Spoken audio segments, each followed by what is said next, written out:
Hello friends, this is Harvinder Singh and welcome to the YouTube channel learn with Harvinder sir. और इस video में हम करेंगे 9वीं कक्षा की वन की पुस्तक में से पाली भूपिंदर सिंह जी की लिखी एकांगी जिसका नाम है सिरजना। दोस्तों, इस बात का ध्यान रखें कि ये Punjabi to Hindi translation video है जिसमें हमने हिंदी में इस पार्ट को एक्सप्लेन किया। पर अगर आप सबने हमारे साथ पंजाबी में इस पार्ट को समझना है या इसके प्रश्न उत्तर करने हैं तो हमने उनकी अलग से वीडियोस बनाई हैं जिनके लिंक नीचे डिस्क्रिप्शन बॉक्स में दिए गए हैं और आप सभी विद्यार्थी उन वीडियोस को भी ज़रूर देखें। और अगर अभी तक आप सबने YouTube channel learn with Harvinder sir को सब्सक्राइब नहीं किया तो चैनल को सब्सक्राइब ज़रूर करें ताकि नए वीडियोस आप सभी तक समय पर पहुंच सके। आओ शुरू करते हैं। तो दोस्तों, सबसे पहले आप सबको एकांगी का अर्थ पता होना चाहिए। तो एकांगी का अर्थ होता है एक अंग वाला छोटा सा नाटक। और सिरजना का क्या अर्थ होता है? सिरजना का अर्थ होता है रचना करना या पैदा करना। और इस एकांगी का विषय क्या है? क्या विषय है? तो इस एकांगी का विषय है लोगों को भ्रूण हत्या के खिलाफ जागरूक करना। अब भ्रूण हत्या क्या होता है? भ्रूण हत्या का मतलब होता है अनजन्मे बच्चे को कुख में ही, पेट में ही मार देना। तो जब बच्चा 8 हफ्तों का होता है पेट में तो उसे भ्रूण कहा जाता है। अल्ट्रासाउंड मशीनों की मदद से यह पता लग जाता है कि पेट में कौन सा बच्चा है वह लड़का है कि लड़की। और अगर लड़की होती है, कुड़ी होती है तो कुछ लोग उसको पेट में ही गर्भपात द्वारा ख़त्म कर देते थे। तो इसे भ्रूण हत्या कहा जाता है। और सरकार की तरफ से सन 1994 में prenatal diagnostic technology act बनाया गया जिसके अकॉर्डिंगली लिंग निर्धारण टेस्ट है उसमें मनाही है और इस जुल्म की बहुत ही सख्त सज़ा है। अब इस एकांगी में कौन कौन से पात्र हैं? सबसे पहले पात्र हम बात करेंगे सिरजना की, जो कि एक 28-29 साल की स्त्री है और वह गर्भवती है। उसकी एक लड़की पहले से ही है और एक और बच्चा उसको होने वाला है। उसके पति का नाम है कुलदीप। बीजी उसकी सास है। मासी अस्पताल में सफाई सेविका है और एक डॉक्टर नहीं है जो बहुत समझदार है और 2 नर्सें हैं। अब शुरू में हम ये देखते हैं कि मासी क्लिनिक में सफाई कर रही होती है और बीजी और सिरजना क्लिनिक में आती हैं। मासी तलखी के साथ गुस्से के साथ पेश आती है। अब बीजी डॉक्टरनी के बारे पूछती है तो पता लगता है कि जो डॉक्टर है वह ऑपरेशन थिएटर में है। फिर नर्स पूछती है कि आप अल्ट्रासाउंड के लिए आए हो? बीजी कहती है कि हाँ, पर अगर हमें ज़रूरत पड़ी तो हम आगे भी कुछ करेंगे। तो जिसका यह अर्थ है कि अगर दूसरी लड़की भी हुई तो हमने नहीं रखनी। अब सिरजना कहती है कि यह तो पाप है। तो बीजी कहती है कि 40 किले पहली, जिसका मतलब है कि 40 किले हमारी ज़मीन। और शैलर, शैलर क्या होता है कि चावल का छिलका या फक उतारने वाली मशीन को शैलर कहा जाता है। तो अब यह भी मान सकते हैं कि उनकी चावलों की मिल है। तो बीजी कहती है कि इनको सामने वाला भी तो कोई चाहिए और आगे ही बैठी है छाती पे एक। तो इसका ये मतलब कि एक लड़की सिरजना की पहले से ही है। तो बीजी उसके बारे में कहती है कि वो पहले से ही छाती पे बैठी है।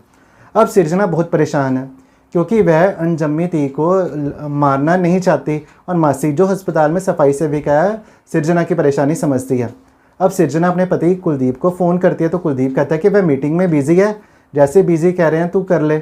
अब सिरजना को कुलदीप से इस बात की उम्मीद नहीं थी। अब बीजी उनकी बातें सुन लेती है तो सिरजना कहती है कब तक चलेंगे ये प्रयोग? कौन से प्रयोग? कि पहले हम ये पता करें कि जो होने वाला बच्चा है वह लड़का है कि लड़की है, और लड़की है और तो उसकी भ्रूण हत्या करवा दें। तो बीजी कहती है कि जब तक सानू वारिस नहीं मिल जाता, कि जब तक लड़का नहीं हो जाता। फिर बीजी कहती है कि मेरे घर रह के तू नहीं जम सकती एक और पत्थर। तो इसका ये मतलब है कि बीजी इतनी पत्थर दिल है कि वह लड़की को भी एक पत्थर कहती है कि मेरे घर में रह के तू एक और पत्थर नहीं जम सकती। तो उसके बाद डॉक्टरनी आ जाती है और डॉक्टरनी और सिरजना के बीच में बातें हो रही होती हैं। तो डॉक्टरनी सिरजना को कहती है कि पढ़े लिखे लोग भी लड़का लड़की में फ़र्क करने लग गए तो सोसाइटी का क्या होगा? तो सिरजना कहती है कि यह उसकी मजबूरी है। जो डॉक्टरनी कहती है कि अनपढ़ लोग हैं वह सोचते नहीं और पढ़े लिखे लोग सोचते तो हैं पर वह अक्सर मजबूर होते हैं। फिर सिरजना परेशानी में अपने पति कुलदीप को फिर फ़ोन करती है तो कुलदीप पूछता है कि रिज़ल्ट आ गया कि नहीं। अब हमने ये देखा कि कुलदीप को सिरजना की फ़िक्र से ज़्यादा यह पता करने का फ़िक्र है कि जो होने वाला बच्चा है वह लड़का है कि लड़की। तो सिरजना कहती है कि मेरे अंदर एक कुरुम्बल फूट रही है कि एक बच्चा पैदा होने वाला है। तो मैं एक सिरजना कर रही हूँ, एक बच्चे को पैदा कर रही हूँ। मैं अपने औरत होने का अर्थ है मैं महसूस कर रही हूँ। अब कुलदीप कहता है कि बीजी की टेंशन है वह जायज़ है, वह सही है कि हमारी इतनी जायदाद है उसको कौन संभालेगा। फिर दीप कहता है कि ये प्रॉपर्टी कल्चर है और इसमें ऐसा ही होता है। तो जो बीजी कहते हैं तू कर ले। फिर वह कहता है कि मैं मीटिंग में बाहर हूँ, हम बाद में बात करेंगे। तो कुलदीप अच्छे से बात नहीं करता। फिर मासी कहती है कि पहले तो अल्ट्रासाउंड मशीनें होती नहीं थी, जो भी होता था लोग पाल लेते थे। फिर सिरजना कहती है कि मेरे सीने में दिल धड़कता है, मुझे 2 आवाज़ें सुनाई देती हैं, छोटे छोटे हाथों के साथ अंदर से मुझे कोई छूता है। तो अब डॉक्टरनी को सिरजना कहती है कि नहीं होना डॉक्टर साहब मुझसे या नहीं होना। तो डॉक्टरनी कहती है कि हम ऐसा कुछ करते ही नहीं, कि पहले हम ये बताते ही नहीं कि अनजन्मा बच्चा है वह लड़का है कि लड़की है और हम भ्रूण हत्या करते ही नहीं, यहाँ कुछ ऐसा नहीं होता। तो बीजी कहते हैं कि ज़रूर होएगा। तो डॉक्टरनी कहती है कि मैं ऐसा करती ही नहीं। बीजी कहते हैं कि हमारी ज़रूरत है। अब मासी बीच में आ जाती है, कहते हैं कि ज़रूरत तो सिरजना की भी है। फिर बीजी कहती है कि अपने पिता के घर जाके अपनी ज़रूरत को पूरा कर ले, हमारे घर तो हमारी ही ज़रूरत पूरी होगी। और सृजना कहती है कि मैं आपके घर में शामिल नहीं, बीजी को कहती है। बीजी कहती है कि तू कहाँ से हमारे घर में शामिल है, तू क्या लेकर आई थी, ये टूटा भज्जा दाज। अगर तुझे अपनी तनख्वाह का गुरूर है तो तेरी तनख्वाह से तो ड्राइवर और नौकरों का खर्चा भी नहीं निकलता। फिर सृजना कहती है कि उस घर में मैं अपने आप को लेके आई थी, पूरे तन के साथ, पूरे मन के साथ। क्या कोई मूल्य नहीं मेरे तन का, मेरे मन का, मेरी होंद का? तो बीजी कहती है 3600 मिलती है तेरे जैसी, और साथ में मोटर कारें। तो हमें यह पता लग गया कि बीजी को दाज का भी लालच है। फिर बीजी कहते हैं कि और आगे भी मिल जाएंगे अगर ज़रूरत पड़ी। अगर तूने इस लड़की को पैदा करना है तो अपने प्यो के घर चली जा। तो यह कहती है बीजी। तो सृजना कहती है कि आपके प्रॉपर्टी कल्चर में मूल्य सिर्फ औरत की कोख को लगने वाले फल का है, जिसका मतलब है कि सिर्फ लड़के का है। तो मैं अपनी कोख किराए पे देने के लिए तैयार नहीं। मैं अपनी अनजम्मी थी, बिना पैदा हुई बेटी को, जो बेटी अभी पैदा नहीं हुई, उसको मार के अपनी नज़रों में अपना मूल्य नहीं कम कर सकती, नहीं घटा सकती। जाओ बीजी, आपका घर छोड़ा। मैं इस काबिल हूँ कि अपने आप को और अपनी दोनों बेटियों को पाल सकूँ। अब मासी सृजना को कहती है कि घर परिवार से बाहर होकर क्या घर छोड़ के यह समस्या का हल हो जाएगा? तो सृजना कहती है घर परिवार में रह के भी तो यह समस्या हल नहीं हो रही मासी।